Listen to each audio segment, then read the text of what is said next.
9월 23일 화요일 아침 묵상 역대하 7장 1절에서 22절 응답하시는 하나님이라는 제목을 가지고 말씀을 살펴보도록 하겠습니다. 이 솔로몬의 기도가 마치고 이제 번제를 드렸더니 하나님의 불이 내려와서 그 제물을 살랐습니다. 이 번제는 말 그대로 태우다, 태워서 드리는 제물이지요. 곡식이든 이 동물이든 하나님이 기뻐하시는 방법대로 각을 떠서 이렇게 태우면 뭐가 발생하죠? 연기가 발생하죠. 이 번제의 특징을 좀 알아야 되는데 오늘 말씀이 좀 잘 묵상되려면 이 번제는 연기가 곧게 올라가면 하나님이 이제 기뻐 받으신다는 증거예요. 그래서 번제는 뭐 속죄제라든지 속건제라든지 나름대로 그 의미들이 있는데 번제의 참 좋은 그 제물의 의미는 하나님이 내 기도를 들으셨다, 하나님이 내 이야기를 들으셨다, 내 마음을 받으셨다, 내 죄를 용서하셨다는 걸 눈으로 확인할 수 있는 거예요. 왜냐하면 연기가 곧게 올라가면 하나님이 받으신 거고 연기가 꺾이면 하나님께서 안 받으시는 거예요. 그러니까 예를 들어서 내가 하나님께 드렸는데 꺾였으면 뭔가 잘못 제사를 드렸든지 내 마음의 중심이 아직 하나님께로 향하지 못한 거죠. 그리고 오늘처럼 이 번제 가운데 하나님이 이 불을 직접 내리셔서 사람들 앞에서 이 제사를, 이 예배를 기뻐 받으신다는 것을 눈으로 확인할 수 있어요. 근데 우리가 참 축복인 게 예수 그리스도가 영원한 번제물 되셔서 하나님과 우리 사이에 영원한 소통이 되신 줄 믿습니다.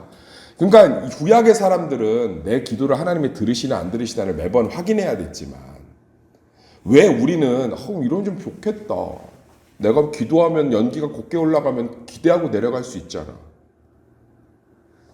근데 질문 하나 할게요. 그렇게 연기가 맨날 곱게 올라가고 연기를 통해서 하나님이 응답하고 불 내리는 거 눈으로 봤으면서 예수님이 안진뱅이 일으키고 눈먼자 일으키는 걸 매일 365일 24시간 눈으로 봤으면서 5,000명을 먹이고 무리로 걸러오는 것을 눈으로 봤으면서 다 떠났잖아요. 다 우상한테 가고. 우리는 눈에 보이고 피부로 경험하고 이게 중요한 거로 생각하지만 중요한 건 하나님에 대한 온전한 기대와 소망의 신뢰인 줄 믿습니다.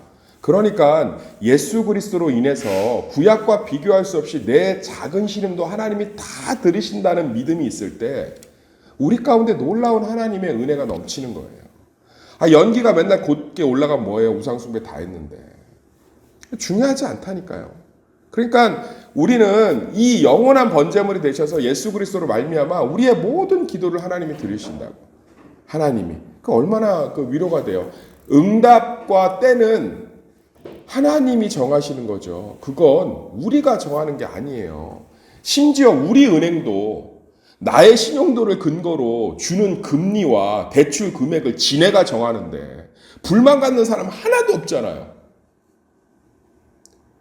우리 은행도 세상의 기업도 우리한테 대출금 정하는 걸 본인이 정하는데 어떻게 내가 원하는 것을 주지 않는다고 하나님께 그렇게 속상하고 요즘 잘 모르겠어요. 그거 엄청난 교만스러운 말이에요. 왜 그렇게 하나님을 무시하는지 모르겠어요. 경시하고 멸시하고. 세상에서 내가 원하는 만큼 대출금 안 주면 속상은 해도 가서 막 화염병 던지고 때려 번지고 돈 빼겠다고 안 하잖아요. 근데 우리는 하나님이 내가 원하는 거 안 줬다고. 사랑하는 성도님들, 하나님은 우리 작은 신음에 다 응답하시고 우리를 사랑하시기 때문에 십자가에 자기 아들을 내어주실 만큼 영원한 번제물 되시고 소제물 되셔서 영원한 화목제물 되셔서 하나님과 우리 사이를 완전히 회복했기 때문에 우리의 모든 기도를 듣고 계신 줄 믿습니다. 그리고 반드시 하나님이 우리에게 가장 좋은 것으로 응답하시는 줄 믿습니다. 이 믿음이 내가 피부로 겪고 눈으로 보고 귀로 듣는 이상한 것보다 훨씬 더 강력한 거예요. 날마다 이 영원한 번제물 되셔서 영원한 화목제물 되셔서 하나님과 우리 사이가 회복된 것을 주 안에서 완전히 누리시기를 예수의 이름으로 축원합니다. 그러면서 여기 보면 10절 읽어볼까요? 10절 시작. 일곱째 날 달 제23일에 왕이 백성을 그들의 장막으로 돌려보내매 백성이 여호와께서 다윗과 솔로몬과 그의 백성 이스라엘에게 베푸신 은혜로 말미암아 기뻐하며 마음에 즐거워하였더라. 이제 이 예배를 1시간만 드린 게 아니고요. 7일 가까이 계속적으로 드렸던 것 같아요. 낙성제와 장막절 행사 중에 메인 행사는 7일 정도를 막 정신없이 했던 것 같아요. 전 국민이 다 모여 있는 거거든요. 여기에 집중하고 있는 거예요. 그러니까 사실 이게 쉬워 보여도 쉽지 않죠. 만약에 우리나라에서 이런 행사를 7일 동안 한다고 그러면 아마 국민들의 반발이 만만치 않을 거예요. 그죠? 지금도 국가에서 휴가를 더 주니 마니에 따라서 공휴일을 더 주니 마니에 따라서 기업하고 노동자들 간에 맨날 으르렁거리고 싸우는데 이렇게 몇 날 며칠을 국가적으로 모여서 먹고 즐기고 예배하고 회개하고 사실 신앙의 행위만큼 단순한 게 어디 있어요? 정말 신앙의 행위만큼 비생산적인 게 어디 있어요? 세상의 관점으로 볼 때. 아니 생각해 보세요. 문제가 있으면 가서 해결을 해야지 무릎 꿇고 기도하고 있고 교회 가면 헌금 드리고 노동 드리고 땀 드리고 삶 드리고 시간 드리고 그럼 쟤네들은 저기 왜 모여 있나? 그 시간에 편의점에서 알바하면 시간당 12,000원이라도 벌 텐데 되게 비생산적이잖아요. 그런데 온전히 그 일들을 하고 돌아가잖아요. 그래서 하나님이 그들에게 이스라엘 백성들에게 너무나 큰 축복을 주고 있지 않습니까? 사랑하는 성도님들 하나님 앞에 서 있는 그 시간들 그게 큐티든 예배든 기도든 그 시간에조차 하나님을 온전히 누리지 못하는 것이 사실은 교만이에요. 이스라엘 백성들 이렇게 예배드리고 있으면 원수들이 쳐들어오기가 좋죠. 이 당시는 지금과 같은 국제 협약이 있겠어요. 뭐 눈치를 볼 일이 있겠어요. 그냥 쳐들어오면 되지. 성경에 보면 이스라엘 백성들이 미스바에 모여서 기도하고 예배할 때 블레셋이 안 그래도 머리가 좋거든요. 걔네가. 저거 예배드릴 때 쟤네들은 아무것도 안 한다. 그래서 뭐예요? 다 들고 올라오잖아요. 그런데 하나님이 어떻게 하죠? 그때부터 블레셋이 강대국의 반열에 들어가질 못해요. 하나님이 하도 분노해서. 이번에 이스라엘하고 하마스 전쟁할 때 하마스가 언제 쳐들어왔는지 아세요? 이스라엘 예배 드릴 때 쳐들어왔다고. 왠지 아세요? 그때 쟤네들은 아무것도 안 하거든. 진짜로 지금도 안식일에 아무것도 안 해요. 그때 딱 맞춰 쳐들어온 거예요. 예. 예배 가운데 내 근심 걱정 쌓고 있는 거 교만이에요. 예배만큼은 하나님께 온전히 소망을 두시기를 간구합니다. 세상의 모든 염려와 근심이 많아도 예배만큼은 제가 우리 교회 성도들을 보면 이 예배에 대한 인식이 너무 훈련이 안 돼 있어요. 예배는 누구에게 드리는 거죠? 우리 정말 입으로만 얘기하지 말고 가슴으로 한번 얘기해 봅시다. 예배는 순전히 누구에게 드리는 거예요? 하나님께 드리는 거죠. 예배만큼은 그 시간만큼은 하나님 앞에 다 내려놓는 게 겸손이에요. 다 쥐고 있으니까 담아갈 수가 없는 거예요. 내 그릇을 싹 비우고 하나님이 주시는 걸 받아가는 시간인데 어디서 사람이 먹지도 못할 것들을 다 끌어안고서는 거기다가 또 담아달라고 하면 담은들 새 음식이 되겠어요. 담아지기나 하겠고. 김치도 좀 남았으면 깨끗하게 버려야지 그 침 묻고 더러운데 거기다 또 담고 하면 계속 쉬고 문내나고 곰팡이 피고 물러지고. 아니 하나님 앞에 나올 땐 비우고 나와야죠. 근데 여기 와서도 막 이마에 미간이 막 온갖 짜증을 내고 막 예민하고 부정적이고 막 거기다가 뭘 담으시겠어요. 속상만 하시지.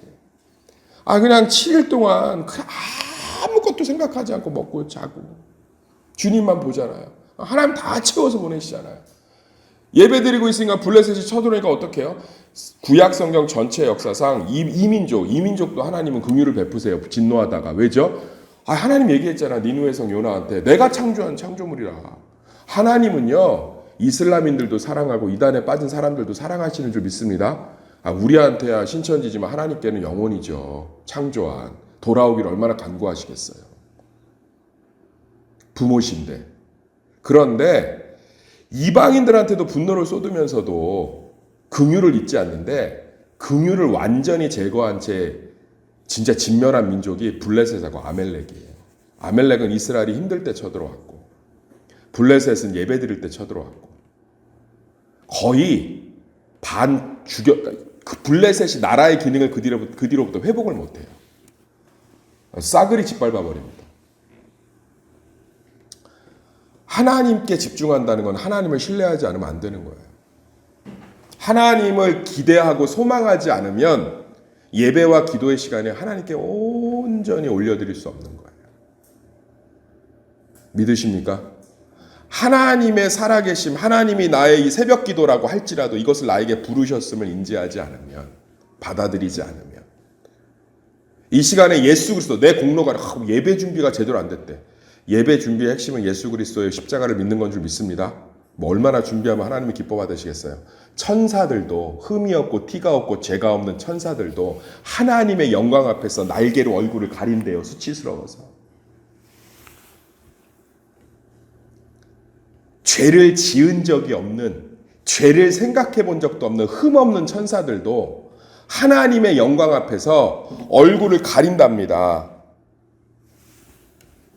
하물며 15초마다 죄를 생각한다는데, 팀켈러 목사님의 책에 보면 그런 사람이 예배 준비를 얼마나 완벽하게 하면 하나님이 받을 거라는 교만을 갖고 사는지 저는 잘 모르겠습니다.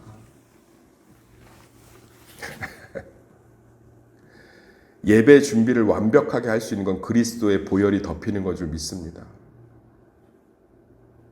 우리의 모든 예배는 예수님 때문에 온전한 예배인 줄 믿습니다. 그럼 하나님을 온전히 예배하고 기뻐하고, 내가 집에 돌아가서 정말 해결해야 될 채무가 이만큼 있어도 예배만큼은 하나님께 온전히 자유하는 거죠. 아니, 교회에서 왜 이렇게 밥 안 드시고 가세요? 걱정 근심 있어, 입맛이 없대. 그 그릇에다 뭘 담으시겠냐고, 드시고 가세요. 해결해 놓으실 테니까. 할렐루야. 하나님이 세상을 며칠 만에 창조했어요? 온 우주를 7일 만에. 이 온 우주를 7일 만에 창조하신 분이 어찌 우리 근심을. 그럴 때마다 가슴이 아프다. 가슴이. 저도 일주일간의 스트레스가 있고 문제가 있고 상처가 있고 아픔이 있고 짐이 있지요. 그런데 수요예배 앞두고 나면 마음에 기대가 있어요. 하나님께 다 내려놓고 나 누려야지. 금요예배가 있으면, 새벽 예배가 있으면, 주일 예배가 있으면 다 내려놓고 맡겨야지. 그러면요, 하나님이 해결해 놓으세요. 할렐루야. 하나님이 막 먹고 즐기고 푼수처럼. 이게 뭐 세상에 보기엔 푼수지. 나라가 이 말도 무슨 소를 22,000마리를 들이고 미친 거 아니에요. 이거를 농사로 투입했으면, 가론유다의 표현대로 저걸 팔았으면 얼마나 많은 사람을 구제하겠어요. 이 소로 농업시대인데. 그런데 뭐예요? 하나님이 그들을 온전히 축복하시죠. 예배 드릴 때만큼은 하나님께 집중하시길 소망합니다. 아멘. 부모한테 와서, 부모가 능력이 있어. 나 이번 달 등록금, 이번 학기 등록금 450만 원만 해결해 주세요. 알았다. 내가 다음 주에 통장으로 넣어줄게. 내가 밥도 안 먹고 막 이러고 있어. 등록금을 어떻게? 뭐하니 밥 안 먹고? 제가 지금 알바만 보고 있어요. 등록금 어떻게 할까? 아니, 내가 다음 주에 입금해 줄게. 다음 주에 통장으로 네 생활비까지 해서 넉넉하게 입금해 줄게. 공부해라. 인상을 막 높여. 막 울고 있어. 너는 왜 울고 있니? 알바문에 보니까 뭐 이번 학기 아무리 이래도 등록금 반도 못 채우겠어요. 너 가. 사랑하는 성도님들, 기도 열심히 해도 복을 받는데요, 진짜 축복이 예배에 있어요. 웨스터민스터 소교리는 하이델베르그 요리하고 달라서 성도가 하나님께 은혜를 누리는 방편으로 말씀과 예배라고 딱 지칭해 놨고, 하이델베르그는 말씀과 기도와 예배라고 써 있어요. 왜 다르냐면 기도가 예배고 예배가 기도기 때문에 그래요. 기도했으면 기쁨으로 돌아가세요. 아멘. 그게 하나님을 신뢰하는 거 아니겠어요?